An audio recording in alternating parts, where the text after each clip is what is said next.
और रुड़की में बारिश से जनजीवन पूरी तरह से अस्त व्यस्त हो गया है। स्कूली बच्चों को स्कूल जाने में परेशानी हो रही है और सोलानी नदी का जलस्तर बढ़ने से लोगों में दहशत है। तो ये बड़ी खबर आपको बता रही हैं, जहां पर रुड़की में बारिश से जनजीवन अस्त व्यस्त हो गया। तो रुड़की में बारिश से जनजीवन अस्त व्यस्त है, ये बड़ी खबर आपको बता रही हैं। और स्कूली बच्चों को स्कूल जाने में परेशानी का सामना करना पड़ रहा है। तो सोलानी नदी का जलस्तर बढ़ने से लोगों में दहशत। अगली खबर हरिद्वार से, जहां पर तेज बारिश को लेकर अलर्ट जारी और अलर्ट को देखते हुए सभी स्कूलों की छुट्टी की गई। देर रात से लगातार हो रही है बारिश। डीएम हरिद्वार ने फैसला लिया है। तो डीएम हरिद्वार की ओर से फैसला लिया गया। अलर्ट को देखते हुए सभी स्कूलों की छुट्टी कर दी गई है। तो अलर्ट को देखते हुए सभी स्कूलों की छुट्टी कर दी गई। और आज भी प्रदेश में बारिश का रेड अलर्ट जारी है। प्रदेश के कई हिस्सों में भारी से बहुत भारी बारिश का रेड अलर्ट है। पौड़ी, टिहरी, रुद्रप्रयाग, देहरादून, नैनीताल में ज्यादा बारिश होगी। लैंडस्लाइड, सड़कें बंद और नदी नालों में जलस्तर बढ़ने की भी आशंका है। तो आपको बता दें कि अलर्ट जारी किया गया है। कई जिलों में भारी बारिश का रेड अलर्ट है और साथ ही पहाड़ी इलाकों की अगर बात करें तो यहाँ पर जगह जगह लैंडस्लाइड हो रहा है। लिए जैसे बोला गया था कि भारी से बहुत भारी वर्षा जो है कुछ जगहों में वो प्रदेश के विभिन्न जिलों में मिलने वाली है और बाकी भी जो ज़िले हैं उनमें भी, जनपदों में भी हैवी से वेरी हैवी रेन कहीं कहीं पर मिलने की संभावना है। तो जो हमने रेड वार्निंग के लिए खासकर रखे हैं डिस्ट्रिक्ट, उसमें उत्तरकाशी, रुद्रप्रयाग, देहरादून, टेहरी, पौड़ी, नैनीताल, चंपावत, उधम सिंह नगर और इसी तरह जो है हरिद्वार डिस्ट्रिक्ट को ये रखा गया है आज और कल के लिए। बाकी जो डिस्ट्रिक्ट्स है उनमें ऑरेंज अलर्ट जो है वो रखा गया है। इसी तरह सेम चीज़ जो है कल 30 तारीख के लिए भी जून को वो रखी गई है। तो 2 दिन काफ़ी बारिश की एक्टिविटी प्रदेश में देखने को मिलनी चाहिए और ऑलरेडी भी हमको बहुत अच्छी बारिश जो है वो मिल रही है प्रदेश में। और इसी खबर पर पल पल की जानकारी देंगे ग्राउंड जीरो पर मौजूद हमारे तमाम संवाददाता। अल्मोड़ा से संवाददाता दिग्विजय और रुड़की से संवाददाता अली मेहंदी हमारे साथ बने हुए हैं। सबसे पहले रुड़की लिए चलते हैं दर्शकों को। अली, अगर बात करें रुड़की की तो यहाँ पर किस तरीके की जो तस्वीरें हैं फिलहाल वो नजर आ रही है? जी बिल्कुल, आपको बता दें कि जिस तरह से मौसम विभाग जो है अलर्ट जारी कर रहा है, कई जिलों में रेड अलर्ट है और बाकी येलो अलर्ट है, तो वो बिल्कुल उनकी चेतावनी जो है बिल्कुल सही साबित हो रही है। 2 दिन से यहाँ पर भी लगातार बारिश हो रही है। रुड़की में पूरी रात बारिश हुई और अभी बारिश रुड़की में हो रही है। स्कूली बच्चे जो हैं वो स्कूल जा रहे हैं क्योंकि वैसे डीएम की तरफ से जो है स्कूलों को बंद करने के आदेश हुए हैं, लेकिन देर रात ये आदेश आए जिससे कि स्कूल किसी भी तरह की कोई नोटिफिकेशन जारी नहीं कर पाया है। बच्चे स्कूल जाकर वापस आ रहे हैं तो काफी परेशानी का सामना करना पड़ा है। उधर पहाड़ों पर तेज बारिश होने के कारण सोलानी नदी का भी जलस्तर काफी बढ़ा हुआ है। जो उसके किनारे जितने भी घर बने हुए हैं वो सब लोग जो हैं दहशत में है। वो इसलिए क्योंकि तेज बारिश होने के कारण जलस्तर बढ़ा हुआ है और उससे जो है उनके घरों में पानी जाने का जो एक अंदेशा है वो बढ़ गया है। और वो लोग, जबकि प्रशासन बार बार ये चेतावनी दे रहा है कि आप लोग जो है सुरक्षित स्थान पे चले जाएं, और वहीं पर खादर में जो निचले इलाके हैं, लक्सर का इलाका है या और आगे जाकर लंढौरा है, ढडेरा है, ये इन सब इलाकों में जो है जो किनारे नदी किनारे जो सोलानी नदी किनारे जो खेत हैं उनमें फसलों के बहने का डर बना हुआ। किसानों के माथे पे चिंता देखने को मिल रही है। बारिश होने के कारण जो है पूरा जनजीवन अस्त व्यस्त हुआ है। रुड़की में भी काफी बारिश हो रही है जिसके कारण यहाँ पर लोगों को काफी परेशानी उठाने का सामना करना पड़ा। जी बिल्कुल, और दिग्विजय के पास हम चलते हैं। दिग्विजय, इस समय बारिश को लेकर लोगों की समस्याएं बढ़ रही हैं। अल्मोड़ा की अगर बात करें तो यहाँ पर सड़कों को लेकर क्या स्थिति है? देखिए, अल्मोड़ा की बात करें सड़कों को लेकर, जो एनएच है अल्मोड़ा हल्द्वानी महत्वपूर्ण हाईवे है, तो इसमें भारी वाहनों की आवाजाही कारो पुल के पास से 2 दिन हो गए बंद कर दी गई है। इन गाड़ियों को वाया रानीखेत या लमगड़ा होते हुए जाना पड़ रहा है। इससे गाड़ियों को लगभग 50 किलोमीटर की जो अतिरिक्त दूरी है वो तय करनी पड़ रही है। बता दें, अल्मोड़ा हल्द्वानी नेशनल हाईवे है, ये बागेश्वर, पिथौरागढ़ को जोड़ता है। इसको पहाड़ की लाइफलाइन भी कहा जाता है। इसमें कारो पुल के पास पिछले लंबे समय से लगातार पहाड़ दरक रहे हैं। सरकार की ओर से दावा किया जा रहा है ट्रीटमेंट कर लिया जाएगा, लेकिन स्थिति अभी वहाँ सामान्य नहीं हुई है। हल्की गाड़ियां वहां से निकल रही हैं, भारी वाहनों को वहां से रोक दिया गया है। इसे माल भाड़े में यहाँ बढ़ोतरी हो रही है। और बारिश की जहां तक बात है, अल्मोड़ा में फिलहाल अभी मौसम थमा हुआ है, लेकिन कोहरा है, आसमान में बादल हैं, बारिश की आशंकाएं यहाँ भी जारी हैं। और प्रशासन ने बारिश की चेतावनी को देखते हुए जितने भी अपने अधिकारी हैं सबको अलर्ट मोड में रखा हुआ है। कहीं अगर कोई बारिश होती है, कहीं स्थितियाँ नाजुक होती हैं, स्थितियाँ खराब होती हैं तो उसको लेके जो रिस्पॉन्स टाइम है वो कम से कम किया जाए। इसको लेकर लगातार यहाँ जिला प्रशासन अलर्ट मोड में है। जी। बिल्कुल। और बड़कोट से नितिन हमारे साथ बने हुए हैं, साथ ही हरिद्वार से महावीर भी हमारे साथ जुड़े हुए हैं, देहरादून से धनराज गर्ग हमारे साथ बने हुए हैं। तो चलिए धनराज के पास चलते हैं देहरादून से। देखिए, कल मौसम विभाग की ओर से जिस तरीके की चेतावनी जो है वो जारी की जाती है, कितना असर उसका देखने को मिल रहा है? देहरादून की अगर बात करें तो बहुत से मैदानी इलाके भी हैं, वहां पर निकासी को लेकर क्या व्यवस्था?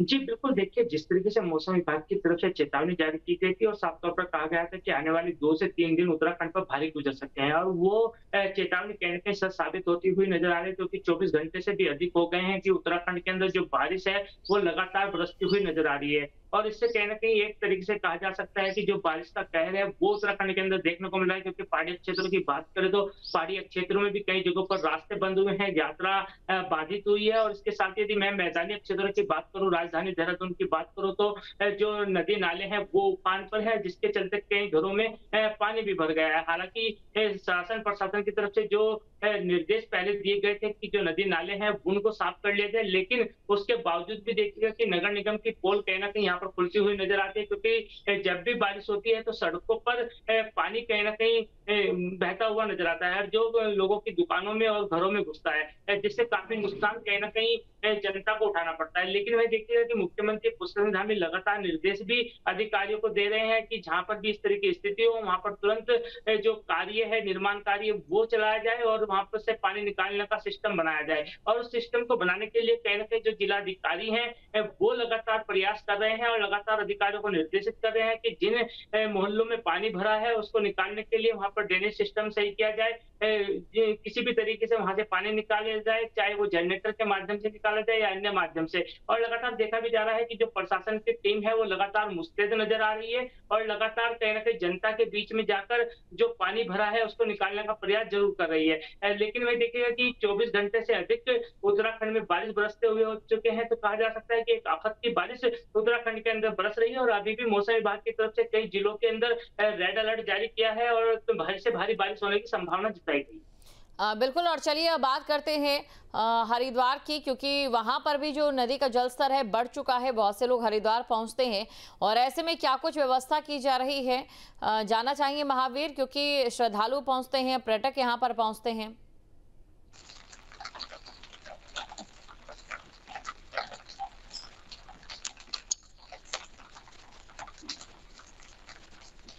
महावीर, आपको आवाज मिल पा रही है?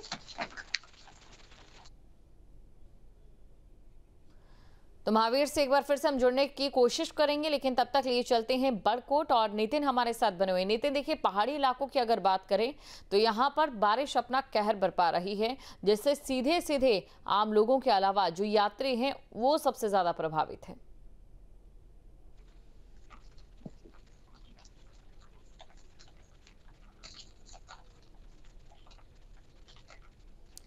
नितिन, आपको आवाज मिल पा रही है? देखिए दीपिका, इस तरीके से लगातार हम देख रहे हैं उत्तरकाशी जिले में पिछले लगभग 48 से ज्यादा घंटा बीत चुका है और लगातार जो बारिश का जो सिलसिला वो लगातार जारी है।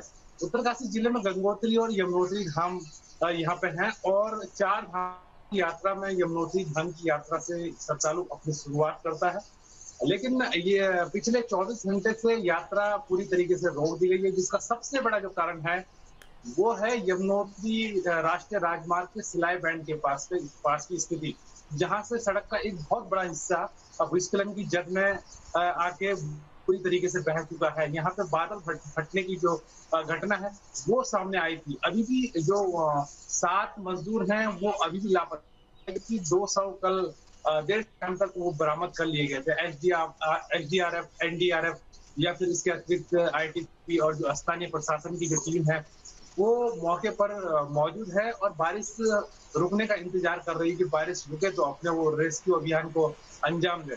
दीपिका, इसमें केवल एक पर्टिकुलर जगह नहीं है जो आपदा प्रभावित क्षेत्र है या फिर बारिश से वो प्रभावित हो रही है। इसके साथ साथ अगर करें तो देर रात को एक ऐसी तस्वीर भी सामने आई है जो कहीं ना कहीं नगर पालिका प्रोला की पोल भी वो खोलता है, क्योंकि जिस तरीके से आप देख रहे हैं तस्वीरों में हमारे दर्शकों ने देखा होगा प्रोला का जो उमोला रोड वाला जगह है, इसमें सड़क के ऊपर पानी बहता है। सड़कों के किनारे जो नालियां हैं वो पूरी तरीके से ब्लॉक हो जाती है, लेकिन कुछ समय पहले ही ये इन सड़कों की मरम्मत की गई थी, नालियां नई तौर पर बनाई गई थी।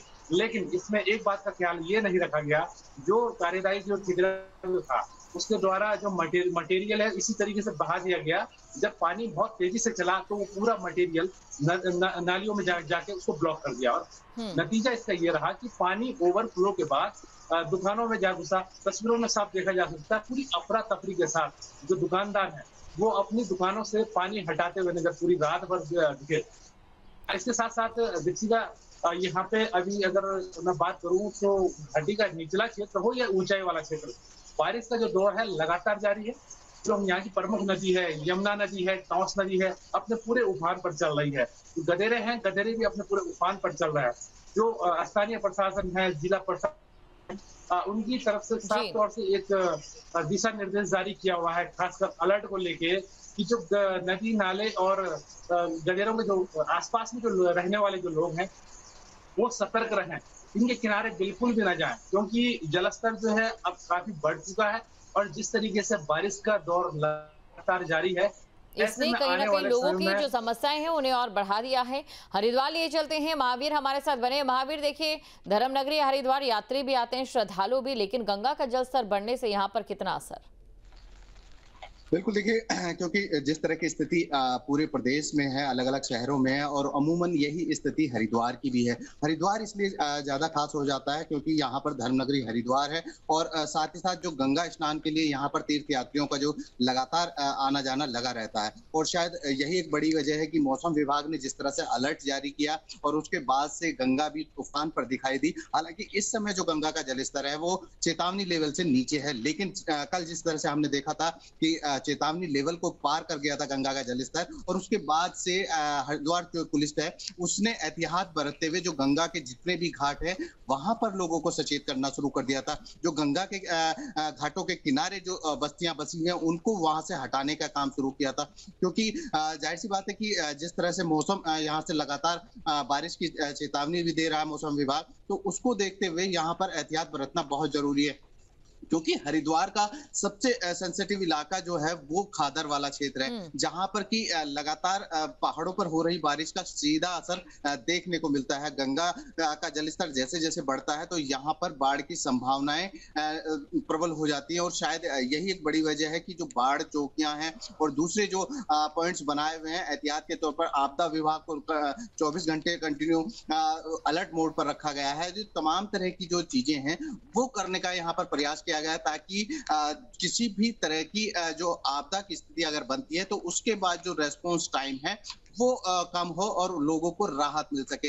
आज इसी को देखते हुए कि यहाँ पर हरिद्वार जिला प्रशासन मॉक ड्रिल भी आयोजित करेगा अब से थोड़ी देर बाद। साथ ही साथ एहतियात के तौर पर जो जिले के जितने भी कक्षा 1 से लेकर 12 तक के स्कूल हैं उनको आज बंद रखा गया है, क्योंकि मौसम विभाग ने अलर्ट भी जारी किया है। तो इसको देखते हुए कह सकते हैं कि तमाम तरह के जो एहतियात है वो यहाँ पर बरते गए हैं, और कोशिश यही है कि अगर किसी तरह की आपदा की स्थिति बनती है तो ऐसे में जो रेस्पॉन्स टाइम है वो कम हो और लोगों को ज्यादा से ज्यादा राहत मिल सके। जी बिल्कुल, लोगों को ज्यादा से ज्यादा राहत मिल सके।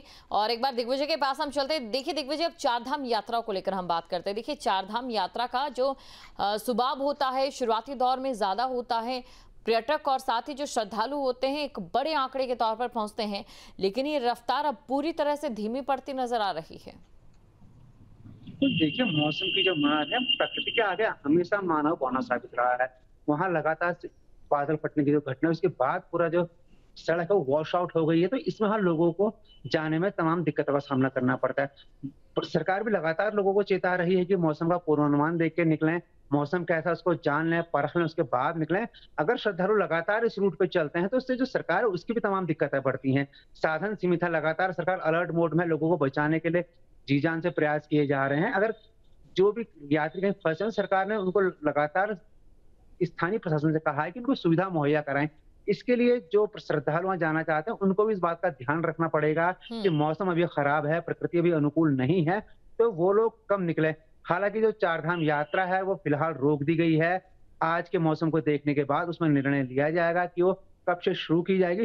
फिलहाल 24 घंटे के लिए चारधाम यात्रा को सरकार ने रोका हुआ है। अगर मौसम ठीक रहता है, मुफीद रहता है, सड़कों की स्थिति थोड़ी ठीक होती है, बारिश कम होती है, तो चारधाम यात्रा को फिर से सुचारू किया जाएगा। जी बिल्कुल, फिर से शुरू किया जाएगा। और अली देखिए, मैदानी इलाकों की बात करें तो यहाँ पर समस्याएं अलग होती है। मैदानी इलाकों की अगर हम बात करें तो नदियां जब उफान पर आती है तो गाँव में घुस जाती है, बाढ़ जैसी स्थिति बन जाती है। और इस स्थिति से अभी कितना दूर नजर आ रहा है रोड की? जी बिल्कुल, आपने बिल्कुल सही कहा कि जैसे जैसे नदियों में पानी आता है तो जो किनारे गांव बसे होते हैं, जो खेत होते हैं, उनमें ज्यादा परेशानी उठाने को मिलती है। तो रुड़की में जो है अभी 2 दिन पहले जो है काफी पानी सोलानी नदी में आ गया था, जिसको लेकर काफी लोगों में जो किनारे लोग जो बसे हुए हैं, जिनके घर हैं, जिनके खेत हैं, वो काफी चिंतित नजर आ रहे थे।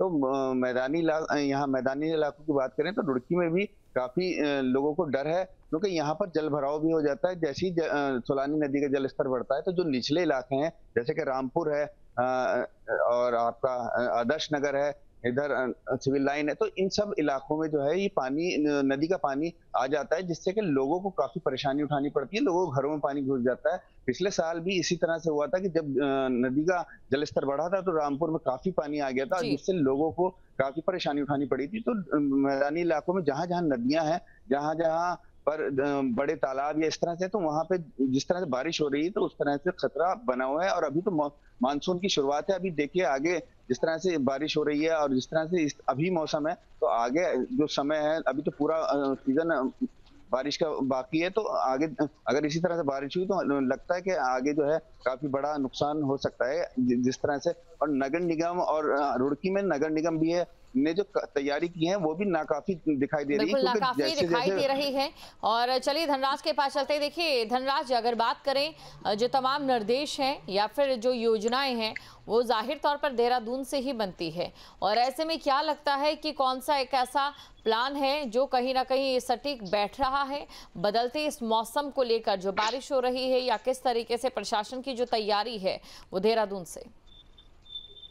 जी बिल्कुल, देखिए आपने सही कहा है कि जो भी प्लान बनते हैं या फिर जो योजना निकलती है वो कहीं ना कहीं देहरादून से होकर ही निकलती है, क्योंकि देहरादून के अंदर सचिवालय है और सचिवालय में सभी अधिकारी बैठते हैं और उसके साथ ही मुख्यमंत्री पुष्कर धामी खुद देहरादून में निवास करते हैं। तो देखिएगा कि मुख्यमंत्री पुष्कर धामी समय समय पर तमाम अधिकारियों की बैठक भी लेते हैं और तमाम निर्देश भी जारी करते हैं। लेकिन वही देखिएगा कि जिस तरीके से बरसात का मौसम है, मानसून सर पर है और अभी देखिए शुरुआती दौर है मानसून का, और शुरुआती दौर में ही कहीं ना कहीं आफत उत्तराखंड के अंदर बरसती हुई नजर आ रही है। लेकिन वही देखिएगा कि जो प्लान तैयार किया गया है मुख्यमंत्री पुष्कर धामी की तरफ से, क्योंकि कहा जाता है कि जो प्राकृतिक आपदाएं हैं उनको रोका नहीं जा सकता, लेकिन उनको कम जरूर किया जा सकता है। और उसके लिए मुख्यमंत्री पुष्कर धामी लगातार अधिकारियों की बैठक लेते हैं, चाहे आपदा प्रबंधन की बैठक हो, एनडीआरएफ की टीम की बैठक हो, एसडीआरएफ की टीम की बैठक हो, यानी कि तमाम जो रेस्क्यू टीमें हैं उनकी बैठक भी मुख्यमंत्री पुष्कर धामी ने मानसून से पहले ली थी और सभी अधिकारियों को निर्देश दिए थे कि यदि कहीं पर भी इस तरह का भूस्खलन हो या फिर कोई आपदा आती हो तो वहां पर जो टाइम रिस्पॉन्स है वो कम से कम किया जाए, क्योंकि ताकि उससे कहीं ना कहीं लोगों को राहत जरूर मिल सकती है और जल्दी से जल्दी यदि पहुंचेंगे तो जो जान माल की हानि है वो कम की जा सकती है। तो इसी तरीके से देखिएगा कि पूरा प्लान तैयार किया गया है, तमाम जो तकनीकी मशीनें हैं वो स्थापित की गई है, क्योंकि पहले से ही एक प्लान ऐसा तैयार किया है कि जहां पर भूस्खलन आने की संभावना बनी रहती है उन जगहों को पहले से ही चिन्हित किया गया है और वहां पर जो तकनीकी मशीनें हैं, चाहे पोकलैंड की बात करें, जेसीबी की बात करें या अन्य तकनीकी मशीनों की बात करें, तमाम जो मशीनें हैं वो वहां पर स्थापित की गई हैं ताकि समय रहते वहां पर रेस्क्यू अभियान चलाया जा सके और रास्तों को खोला जा सके। लेकिन वही देखिए उसके बावजूद भी जिस तरीके से बारिश लगातार उत्तराखंड के अंदर हो रही है, 24 घंटे से भी अधिक हो गया है कि बारिश लगातार हो रही है और अभी भी मौसम विभाग की तरफ से कहा गया है कि आने वाले 2 से 3 दिन कहीं ना कहीं उत्तराखंड पर भारी गुजर सकते हैं। और तो उत्तराखंड पर भारी गुजरेंगे ये दिन। और चलिए नितिन के पास चलते हैं। नितिन देखिए, एक बड़ा सवाल यहाँ पर ये खड़ा होता है कि पहाड़ी क्षेत्रों में जो विकास होता है हमेशा ही चर्चा का विषय रहा है, लेकिन पहाड़ की भौगोलिक परिस्थितियां अभी मानसून के सीजन में हम उस तरीके से समझ सकते हैं कि चाहे आप जितने रोड बना लो, जितनी व्यवस्थाएं कर लो, कि इस समय एक ऐसा दौर आता है जब प्रशासन को शून्य से वो काम फिर से शुरू करना पड़ता है। चाहे बजट की बात करें, पैसों की बात करें, जो विकास की रफ्तार है वो यहाँ पर आकर पूरी तरह से धीमी हो जाती है। जी बिल्कुल, देखिए जिस तरीके से योजनाएं बनती हैं, योजनाओं के हिसाब जी नितिन। देखिए दीपिका, जिस तरीके से आपका ये जो प्रश्न है ये बिल्कुल सटीक यहाँ पे बैठता है, और इससे पहले भी कई जो पर्यावरणविद हैं, जो प्रकृति प्रेमी जो हैं, इस बात को लेकर आए हैं कि जो विकास की जो रफ्तार है वो रुकनी नहीं चाहिए। लेकिन पहाड़ की भौगोलिक स्थिति को देख के यहाँ के विकास कार्यों को अंजाम देना चाहिए। देखिए ताजा हमारे पास उदाहरण सामने है दीपिका, जहां यमुनोत्री रूट सिलाई बैंड के पास में जहां बादल फटने की जो घटना है वो सामने आई थी। यहाँ एक कंस्ट्रक्शन कार्य भी यहाँ पे चल रहा था, एक रिजॉर्ट का, एक होटल का यहाँ पे कार्य चल रहा था। पूर्व में ये भी काफी विवादों में रहा, लेकिन इसके बावजूद भी ये यहाँ पे जो कार्य है वो चल रहा था।